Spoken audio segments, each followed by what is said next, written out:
Esta é mais uma entrevista da série sobre educação do Canal 1 Brasil. Eu converso com Solange Petrosino, gerente nacional de serviços pedagógicos da Editora Moderna, e Cristina Forte, orientadora pedagógica do Colégio Santa Maria. Solange, Cristina, obrigado por estarem aqui conosco.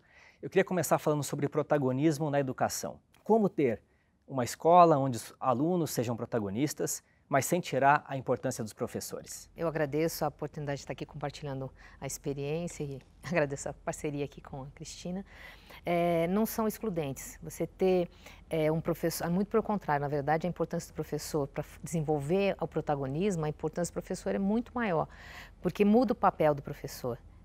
Um professor que é expositor, que é só informativo, que passa o conteúdo, isso, na verdade, se você tiver uma boa oratória, você se torna um professor. Agora, um professor que vai desenvolver competências, gerar protagonismo, autonomia nesse aluno, é um professor que tem muito mais importância, se torna muito essencial a participação do professor. A dinâmica da sala é outra, o movimento é outro, mas, obviamente, o professor tem que estar muito mais preparado para essa atividade do que ele estaria se fosse uma aula expositiva. Isso você tem um domínio técnico do conteúdo. No caso de desenvolver protagonismo, você precisa de um professor que domine a sala de aula, que seja gestor, que saiba ser um bom designer de oportunidades dentro da sala de aula, de organização, de planejamento. Então, assim, eu vejo como essencial o professor numa situação de desenvolvimento de protagonismo. A autoridade de disciplina continuam valendo. Claro, porque a autoridade ela se constitui no trabalho, né? Então, talvez o que mude bastante é esse professor passar a se olhar muito como um educador que está com os seus estudantes, os seus alunos. Então, nesse sentido, não haveria um protagonismo, e sim protagonismos, né? Então, o compartilhar na sala de aula é que é muito valorizado para essa ideia de empreender um protagonismo efetivamente na sala de aula. Sim, como disse a Solange, o professor precisa se descentrar, na verdade. Aquela imagem tradicional do professor no palco, falando para os alunos, preparando a aula para os alunos, é que vai se desfazendo nessa ideia do protagonismo estudantil, né? Então, é um professor construindo a aula com os alunos, propondo, mediando, e se abrindo muito para aprender com os alunos também. Então, em hipótese alguma, isso tira a autoridade do professor, ao contrário, alimenta, porque ele vem como um mestre que vai compartilhar saber, que vai valorizar saberes dentro da sala de aula, né? Valoriza muito a relação afetiva colocada. Essa autonomia ela traz mais responsabilidade para os alunos. Como que isso se dá na prática? Quais são os reflexos disso na prática? Na prática é você tornar o aluno corresponsável por sua aprendizagem. Aquela famosa frase que é comum dizer assim, o professor me deu a nota, esse professor... Não, é corresponsável, passa a ser o aluno também responsável pelo que ele quer aprender, pelo que ele quer organizar como projeto de vida para a sua carreira, para a sua inserção social. Ele começa a ter um envolvimento outro com a aprendizagem. E esse compartilhamento de responsabilidade na aprendizagem é essencial, porque se você tem aí o professor também tem outras competências para poder fazer desenvolver esse trabalho. Esse professor tem que ter um olhar muito atento para todos os alunos, porque para cada um é um movimento diferente. Então, ele precisa ter um olhar muito particular, acompanhar esse aluno e envolvê-lo. Então, o que vai acontecer é que esse aluno, quando ele percebe que é para ele e essa aprendizagem tem sentido e tem significado para a sua vida, muda tudo, né? Ele realmente se engaja no estudo, ele se envolve e o professor tem outra relação, uma relação de mentor, de curador da informação, algumas perspectivas até falam de coach, mas não é que a gente está mudando, que até a gente brinca um pouco que hoje dão vários nomes professor, né? Mediador, facilitador. Ele continua sendo professor, que muda a ação que ele tem no papel. Tem até um que é bacana, que é design de aprendizagem, parece chique, mas na verdade muda o seu papel. Mas ele tem ainda um papel relevante com essa relação do aluno, porque para tornar ele corresponsável, você precisa ter muita habilidade para isso, né? Precisa ter muita competência. Sim, ele precisa ter a competência e a disposição para um trabalho mais miúdo na sala de aula, na verdade, porque não é simples para um professor abrir mão de um certo poder que ele tem de conduzir fortemente. Então, quando ele se dispõe a trazer o aluno para a responsabilidade, para a corresponsabilidade, é disso que se trata. Ele vai precisar abrir mão e, ao fazer isso, ele vai buscar metodologicamente como ele vai fazer isso na sala de aula, como eu vou possibilitar que o meu aluno se engaje em projetos, realize tarefas nesses projetos, realize trabalhos em grupos em que ele precise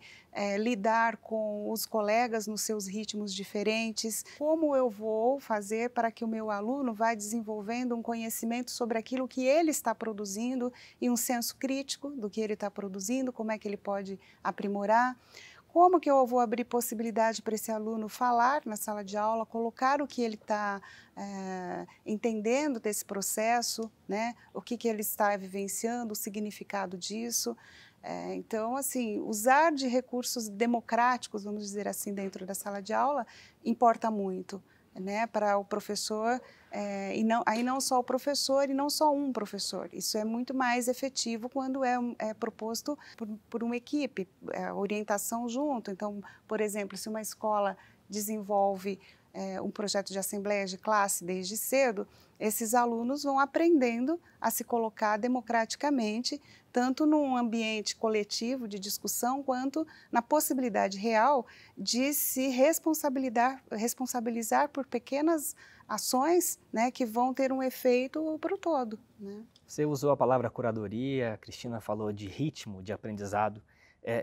Me lembrou aquela hashtag nenhum para trás, né? Não deixar nenhum para trás, ou seja, o professor precisa entender e também ensinar especificamente para cada aluno, cada um tem o seu ritmo de aprendizado. Como que a escola pode propiciar esse ambiente para que nenhum fique para trás? Quando a educação se torna coletiva, resolve um problema e ganha outro, né? Você bota todo mundo na sala e padroniza, você ganha volume, escala para trabalhar com os alunos, mas você perde nessa questão, porque nem todo mundo aprende da mesma maneira, no mesmo ritmo, tem os mesmos interesses. Então, obviamente, o que a gente caminha para agora é para uma personalização do ensino, de maneira que você possa entender cada um suas habilidades cognitivas, seus desejos, seu movimento, seu ritmo. E, obviamente, para fazer essa personalização, quando você fala de uma sala de aula, a gente tem que pensar na mudança da estrutura da escola, porque o tempo é outro, o ritmo é outro, os recursos são outros. A tecnologia ajuda muito nessa questão porque ela facilita esse trabalho do professor, principalmente se é um professor especialista de fundamental, de anos finais de fundamental e ensino médio, você começa a ter uma dificuldade que o professor tem vários alunos a cada 40, 50 minutos e aí fica difícil você poder acompanhar esse aluno. Então, a tecnologia favorece isso, que você consegue monitorar, fazer a gestão dessa aprendizagem, considerando a individualidade, considerando que você possa determinar tarefas, organizar o aluno no ritmo dele. Então, duas questões são importantes. Possibilitar ampliar a sala de aula. Então, a sala de aula não é só aquele momento que o professor está, você precisa fazer a gestão do que ele está desenvolvendo fora, e aí ele pode desenvolver no seu ritmo. Você precisa ter recursos de avaliação, de mais dados. É recente o termo de Big Data dentro da educação, mas ela é super importante, porque aí você tem não só se ele sabe ou não sabe, ou que nota ele tirou na avaliação, você sabe qual é o nível de proficiência, quais são as habilidades que ele tem ou não tem, quais são... E numa perspectiva de formação integral, as habilidades cognitivas, as socioemocionais, como que é a estrutura dele, se ele trabalha, não trabalha. Você começa a ter uma série de informações para poder ajudar esse aluno no que ele precisa. Eu sempre brinco que não existe suicida pedagógico, né? Aquele aluno que não quero reprovar, não. Todo mundo quer aprender. Às vezes ele não consegue porque ele tem uma série de limitações, às vezes estruturais da família ou cognitivas. Você precisa olhar para ele. E isso também entendendo o que a gente fala, que normalmente em escolas se fala de alunos de inclusão. Acho que tanto os alunos de alta habilidade quanto os alunos que têm alguma deficiência cognitiva, você precisa olhar para eles também e saber como eles podem evoluir dentro das suas limitações ou das suas excelências, né? Então, essa curva normal da sala de aula não serve mais, você precisa olhar para as pontas, você precisa olhar para o indivíduo. Precisa olhar para cada um, não é? Porque na sua diferença. porque é disso que se trata. Então, nessa perspectiva, ouvindo a Solange falar, me remete muito à perspectiva da educação inclusiva. É uma perspectiva, uma maneira de ver a sala de aula e ver a sala de aula na sua condição de diversidade, né, que ela oferece, né, que cada um é um ali, na sua forma de aprender.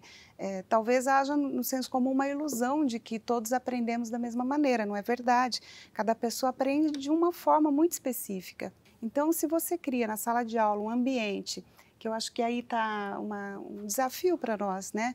Porque nós temos um modelo muito tradicional, que agora que está se abrindo, esse modelo de sala de aula, de escola, na sua organização de espaço e de tempo, é muito tradicional ainda, né? Agora que está se abrindo para novas experiências.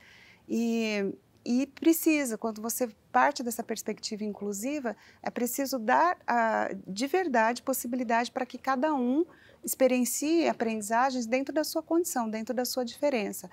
Bom, como a Solange falou, que quando você lida coletivamente, isso traz um benefício, mas também traz um desafio.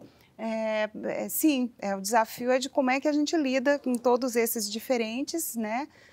Mas também é muito enriquecedor se você pensa na abordagem colaborativa da aprendizagem, né? Porque aí se aprendemos colaborativamente, se ensinamos colaborativamente, então essas diferenças elas nos agregam, como na vida real, o que nos torna seres humanos mais completos, vamos dizer assim, é exatamente a diversidade e não a uniformidade. Na sala de aula também isso pode ser potência. Né? A diversidade, na verdade, é a beleza, né? É a riqueza, o potencial de aprendizagem é enorme. Quando a gente está falando num processo de transição, numa estrutura de escola ainda dentro de uma matriz curricular, as estratégias que utilizam aprendizagem colaborativa, aprendizagem em pares, são muito bem-vindas porque você consegue atingir o indivíduo, você consegue fazer, só que isso demanda também uma competência do professor de organizar-se para isso, de organizar o seu espaço da sala para isso, de formar boas duplas, de organizar o espaço e ter uma cultura de colaboração, senão também não funciona. E por sua vez o professor não pode estar sozinho nessa, né? Ele não desenvolve sozinho essas metodologias, então isso precisa estar dentro de uma perspectiva formativa do docente, isso precisa estar num desejo muito forte desse docente com outro que se reúne, que pensa um projeto, que começa a construir algo ali, os dois em parceria, aquilo vira um projeto mais coletivo, mas precisa estar numa esfera formativa dentro da escola para se pôr luz nessa questão e se pensar de forma mais abrangente sobre ela, trocar experiências, ter ideias juntos, né? Ousar para algumas práticas, né? Para além até das limitações de espaço, que às vezes é uma escola que ela ainda está num currículo mais conservador, mas então o que é que se pode fazer dentro desse formato ainda conservador que seja mais novo, que seja diferente, que seja mais ousado? Então, além de curador, mediador, ele vira um administrador. Um gestor, Essa questão de curadoria é bem importante, porque o aluno, se antes o canal da informação era via professor, hoje não é mais. Ele recebe informação a todo momento, ele é bombardeado a toda hora. Só que nem sempre é uma informação fidedigna, né?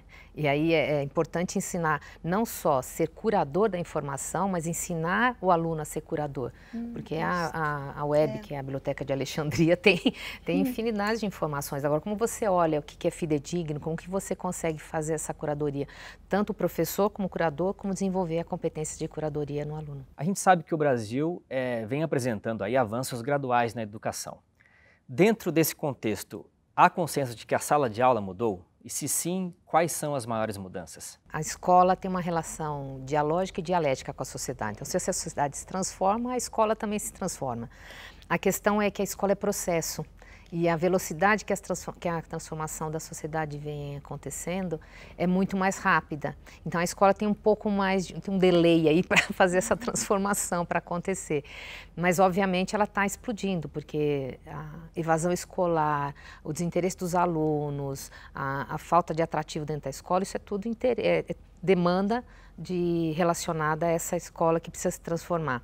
Obviamente a gente vem com algumas modificações desde da LDB de 96, os PCNs, a gente tem vários documentos que vêm sinalizando para as transformações, mas elas são lentas. Agora não tem como não mudar, a escola vai ter que fazer essa mudança. E essa mudança é uma mudança de tudo, da dinâmica da aula, da matriz curricular, do currículo da escola. Na verdade, currículo até dentro de uma perspectiva de Tomás Tadeu, que eu gosto muito, ele fala que é todo movimento dentro da escola. Currículo é a escola, então tem que mudar o currículo da escola, tem que mudar como se faz, a organização, o perfil do professor, a formação, é uma mudança completa. Agora, volto a dizer, a escola é processo, e porque como ela é processo, ela demora um pouco a fazer essas mudanças, porque a gente faz educação e tem uma responsabilidade muito grande com relação ao que está fazendo. Então, precisa se cuidar. Isso, e cada escola vive um pouco a sua realidade, né? Então, na verdade, nós já temos mudanças bastante significativas, né, que vem acontecendo em sala de aula, alguns projetos inovadores, diferentes, que vêm sendo realizados. Agora, todos eles muito bem cuidados, muito bem planejados, então tem o seu tempo, né? Tem o seu tempo de elaboração, de execução, de contato com a comunidade, de valorização.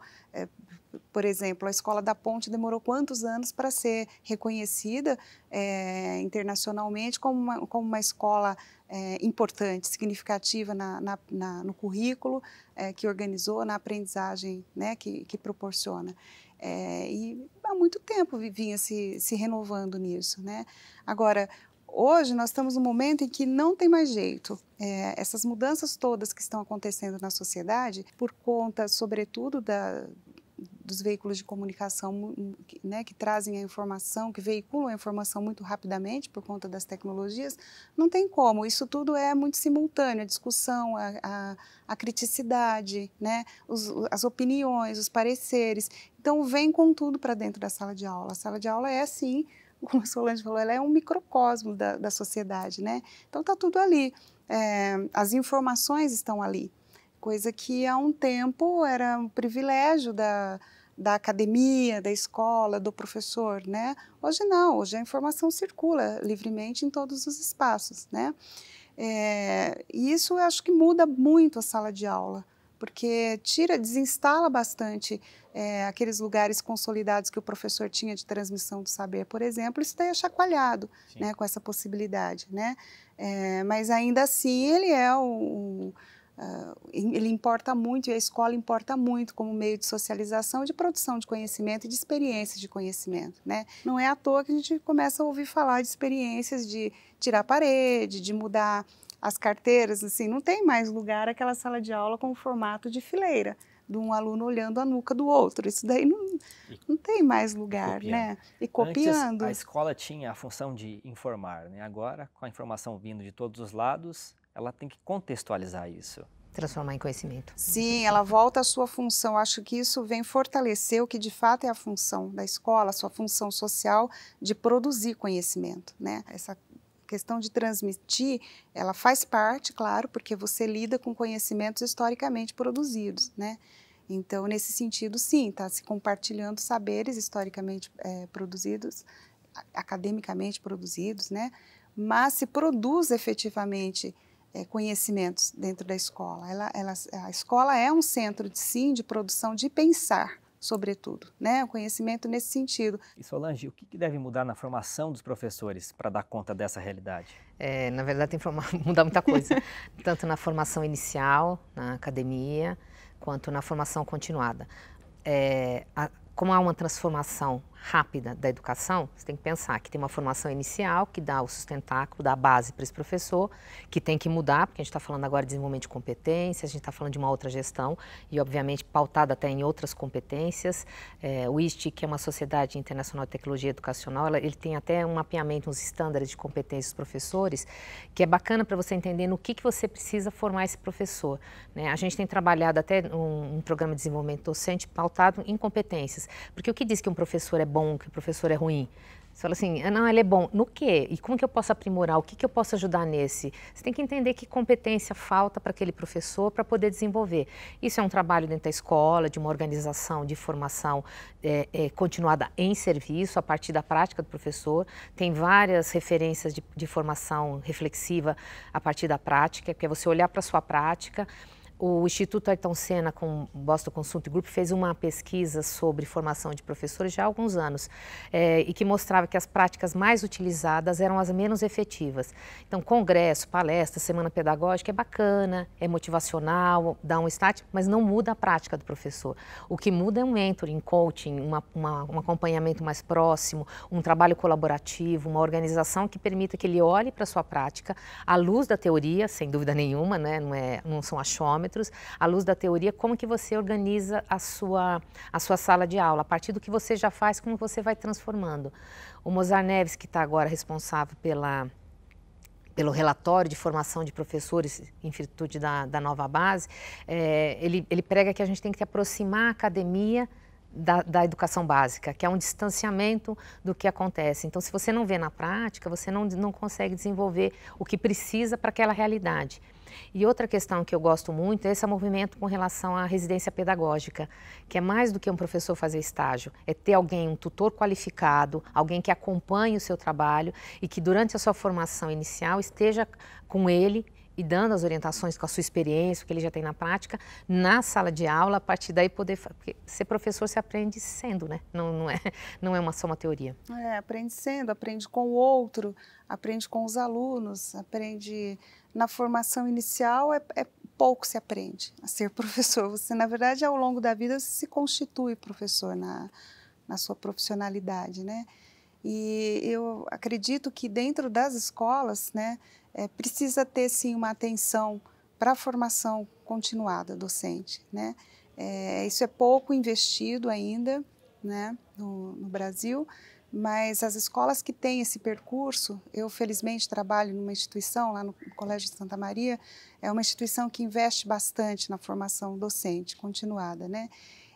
Então você tem a oportunidade de fato, permitir que o professor vá refletindo sobre a sua prática, introduzindo alguns elementos de teoria que dão luz a essa reflexão, e, sobretudo, as trocas e o fazer juntos.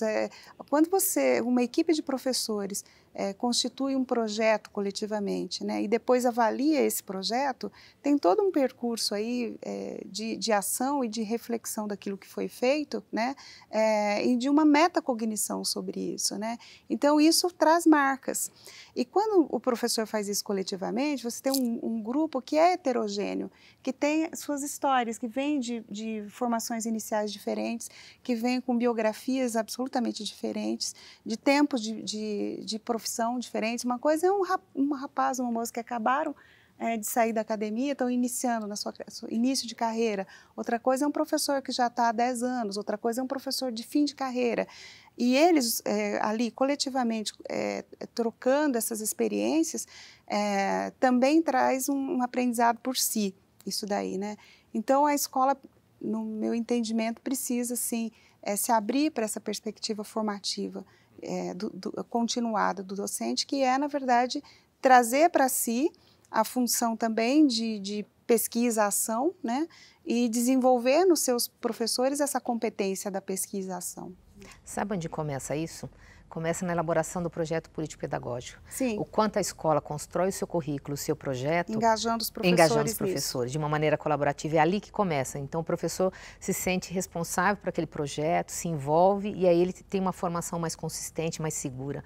Né? Eu acho que começa na elaboração do projeto. Eu ia falar sobre isso, sobre a importância da escola dar o suporte para o professor também, né? Porque você citou o Mozart e me veio aquela célebre frase, né, que o Brasil tem a escola do século XIX, o professor do século XX e o aluno do século XXI. A escola é mesmo a mais atrasada, em geral, nessa equação toda? Na verdade, dar recurso não necessariamente você precisa ter uma escola super tecnológica. Na verdade, existem situações, experiências que mostram para a gente com coisas muito simples, mas precisa dar recursos, precisa apoiar esse desenvolvimento. Não adianta você ter um projeto que visa um horizonte de inovação e depois você não dá oportunidade, não dá espaço, não cria situações, não dá apoio ao professor. Então, assim, a escola precisa dar recursos, essa distância de séculos da escola do que tem a sociedade é verdadeira, porque a escola tem uma tendência à estabilidade, e essa estabilidade não é boa para a inovação, né?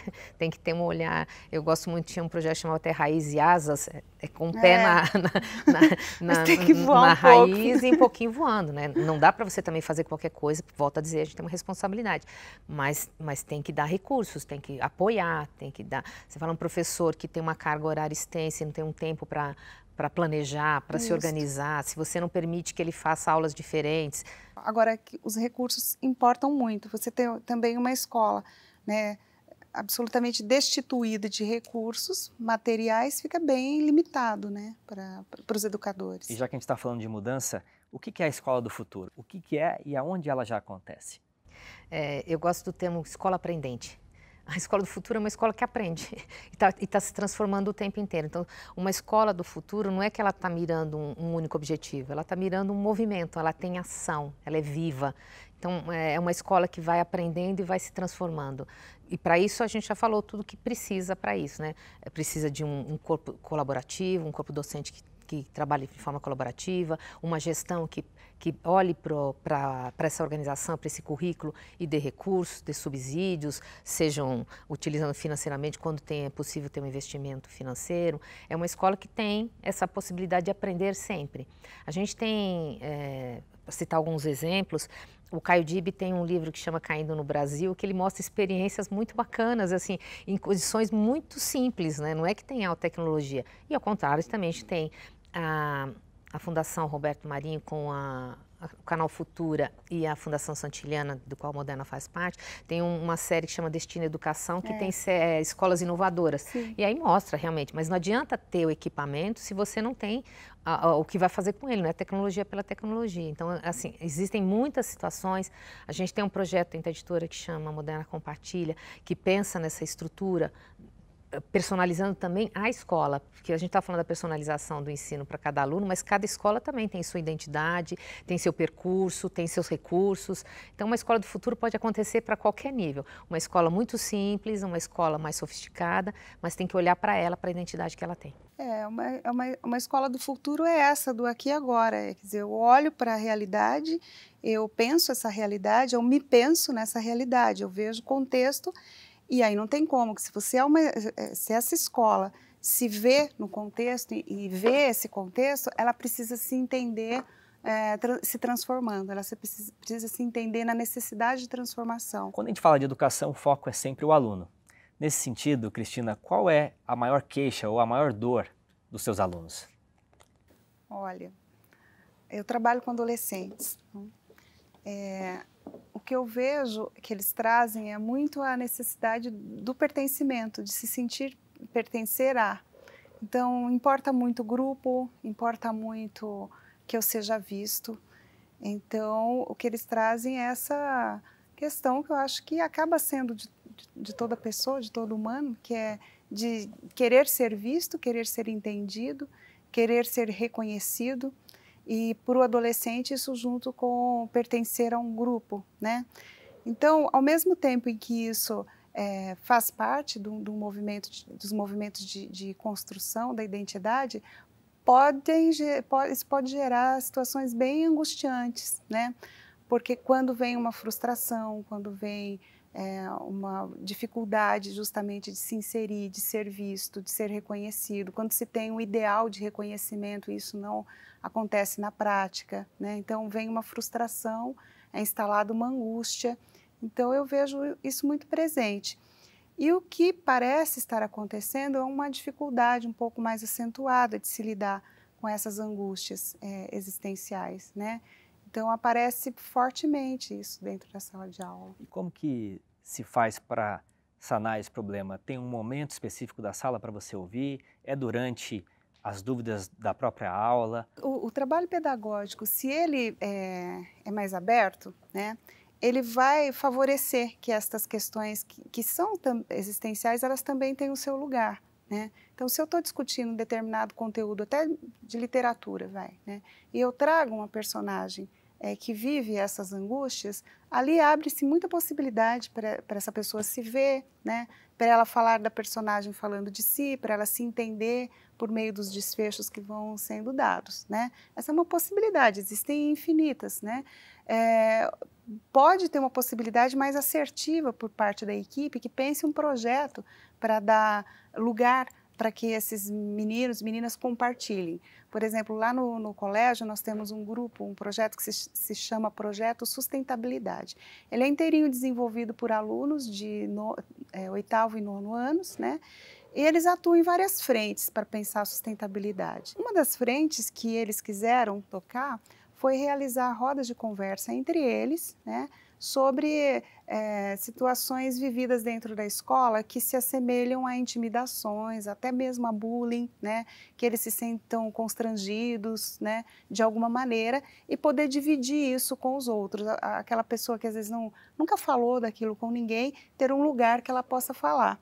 E uma parte desse projeto acontece na aula, né? Então, um tempo da aula por semana é destinado para que eles abram uma roda e conversem entre eles sobre esses assuntos difíceis. O que importa é dialogar, é falar disso, né? Solange, quando se fala do material didático, como que se pensa isso, né? Qual que é a preocupação que vocês têm quando você vai pensar exatamente nisso, né? De ouvir o aluno, de que ele interaja com aquele conteúdo e possa falar o que ele está aprendendo.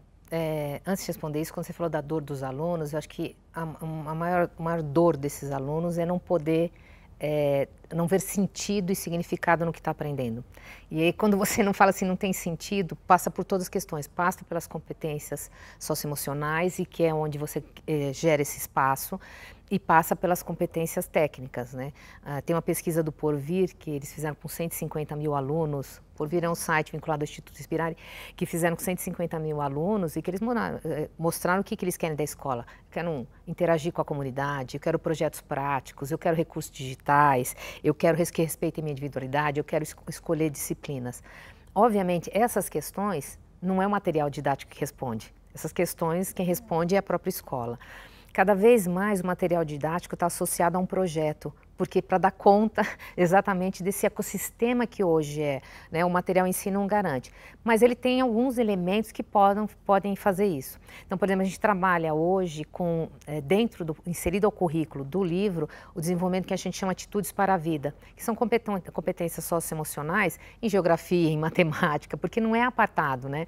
Não é que você bota todo mundo numa sala, vão falar sobre empatia, um abraça o outro, abraça uma árvore e sai todo mundo empático. Não, a empatia acontece na fila da cantina, empatia acontece na aula de geografia, no projeto de sustentabilidade que ela está falando. É ali que você aprende a lidar com a diversidade, você não tem mais estranhamento com o que é diverso a você, né? Porque o que causa estranhamento para um aluno e que ele acaba rejeitando é porque ele não tem contato. Então, trazer a diversidade para a sala de aula, propiciar momentos em que esses alunos interagem com isso, eles vão aceitando naturalmente essas questões e passa a ser natural. A sala de aula hoje é de youtuber, de blogueiros, de héteros, de homos. A sala de aula é diversa e quando você lida com essa diversidade, você também lida melhor.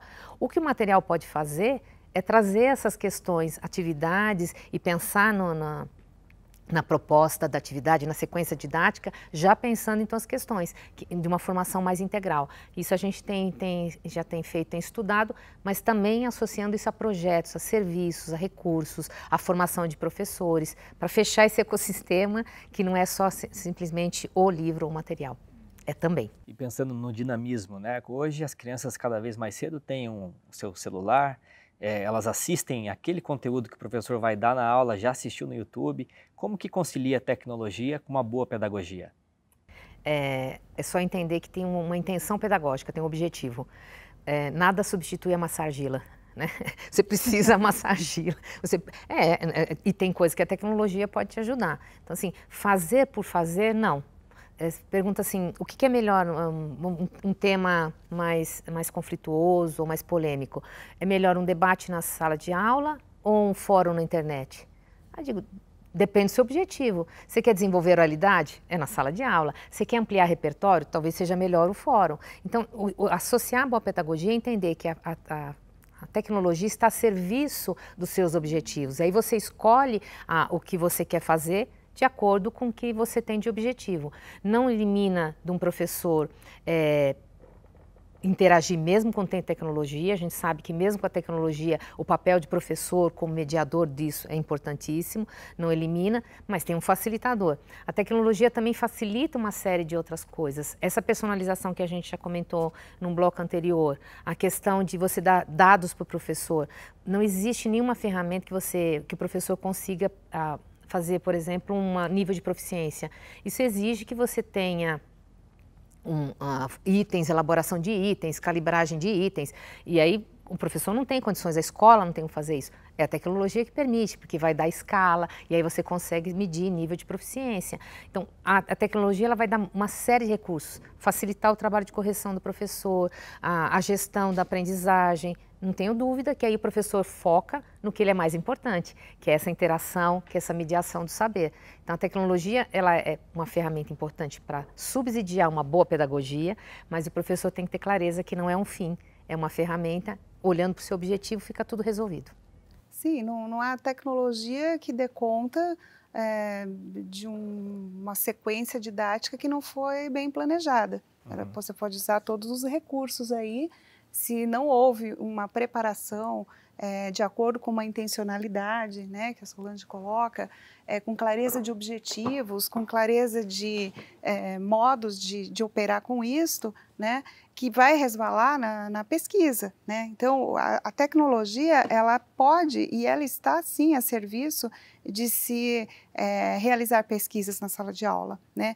E isso pode alavancar processos, inclusive, né? Ela pode ser utilizada para alavancar processos tanto de pesquisa que o aluno não faça só em sala de aula, quanto na produção de materiais, né? Então, ele poder usar recursos de vídeo, né, de montar um vídeo, de montar documentários sobre aquilo que ele está estudando, né, é muito interessante. Hoje pode ser usado para isso, mas precisa estar dentro de um processo de planejamento, né, em que o aluno seja incluído, como a gente falou em outro momento sobre protagonismo, né, em que o aluno seja incluído em todas essas etapas. Então, eu vou usar é melhor eu produzir um vídeo ou é melhor eu produzir um vídeo que seja um documentário sobre aquele projeto que realizamos, ou é melhor eu produzir um pôster acadêmico para divulgação, né?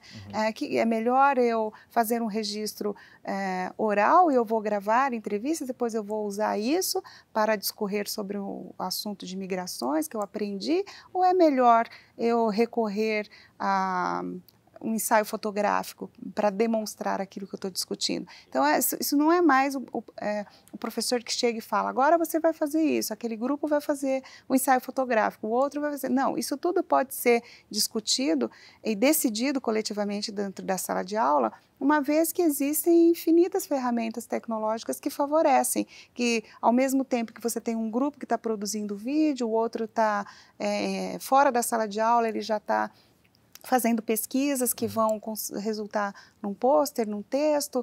Então, concomitantemente, se consegue ter diversas ações de aprendizagem ligadas a um projeto, né, que tem fundamentação e intencionalidade, e muito facilitado no seu desenvolvimento pelos recursos tecnológicos que estão à disposição. Se você pensar que a gente está ampliando a sala de aula, não é só mais aquele tempo de 40 minutos que o professor tem, ele vai aprender o tempo inteiro, no contraturno.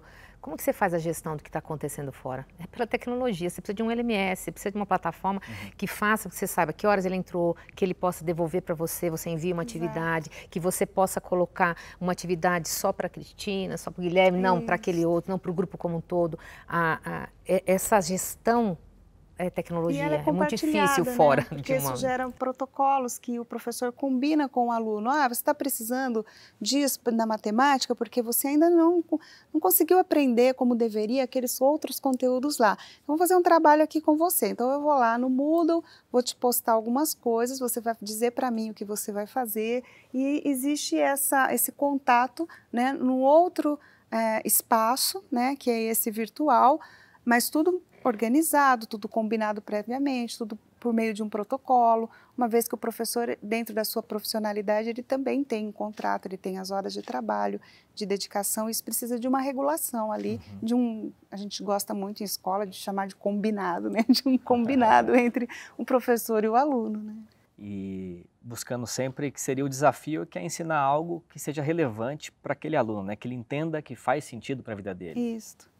Ou aquilo que aquele aluno precisa, né? Que nem ele às vezes tem muita noção do que ele precisa, ele vai desenvolvendo, né? Então, olhar para essa necessidade que é muito específica de cada um em relação ao aprendizado mesmo, né? Quando você tem uma oferta grande, quando você corresponsabiliza esse aluno e você dá espaço para a escolha, para a decisão dele, resolve muita coisa. Porque pode ser que ele não saiba, mas ele sabe onde ele quer chegar. E aí o professor, como bom mediador, vai mostrando, olha, para chegar lá, esses são os caminhos, vamos pensar nisso aqui. Você vai mostrando, o bom professor vai mostrando, e ele vai percebendo, olha, isso vai me ajudar mesmo, ó, que bacana, como a gente vai organizando. Então, tem uma mediação forte do professor, mas tem a possibilidade dele fazer escolhas. Então, a relevância vem a partir de uma oferta diversificada e de uma mediação do professor para que o aluno possa fazer escolhas. Isso, de verdade, né? Aquela escolha verdadeira, que o aluno fez mesmo, não é que ele foi induzido, né? Tem duas opções. Não, ele escolheu mesmo porque ele achou que tinha a ver com ele, isso frutificou num trabalho bem desenvolvido, em aprendizagens constituídas, né? Tá certo. Solange e Cristina, foi um prazer conversar com vocês. Muito obrigada.